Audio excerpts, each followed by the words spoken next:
The steep slopes of Silwan in occupied East Jerusalem have in recent years become ever more dotted with Jewish settler homes.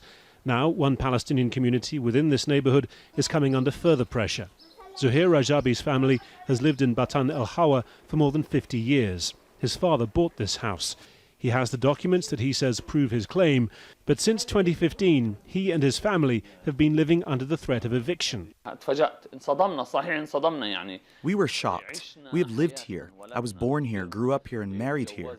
Me, my brothers, and my kids, we are all here. The whole family is here. A Jewish trust claims ownership of the neighbourhood, citing a deal struck in the late 19th century, providing homes here for Yemeni Jews. In 2002, the Justice Ministry re-awarded the land to that trust, now controlled by a pro-settlement organisation that buys and builds homes in occupied East Jerusalem. Now Palestinians with homes here have petitioned the High Court, the state's attorney in the case admitting procedural failings in the way the land was transferred. The residents' argument is that the Ottoman-era law, which is being used in the attempt to evict them, has been misinterpreted, that it should have implied ownership only over the buildings that were once lived in by Jewish occupants here, not ownership of the land that still remains. And they point out that in a separate dispute over land elsewhere in East Jerusalem, the government ruled that land ownership was not conferred by the law, judging in that case that a Muslim trust shouldn't be awarded the rights to it.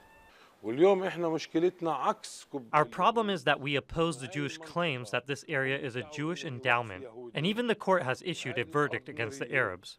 The right-wing Jewish organisation involved, Ateret Kohanim, declined our requests for an interview on the court case, but it is generally happy to promote its work increasing the Jewish presence in East Jerusalem. ZUHEIR RAJABI has placed security cameras around his home for evidence of his own in case of disputes with the settler neighbours. The larger dispute over the ownership of this land will be decided in Israel's High Court. Fawcett, Al Jazeera, occupied East Jerusalem.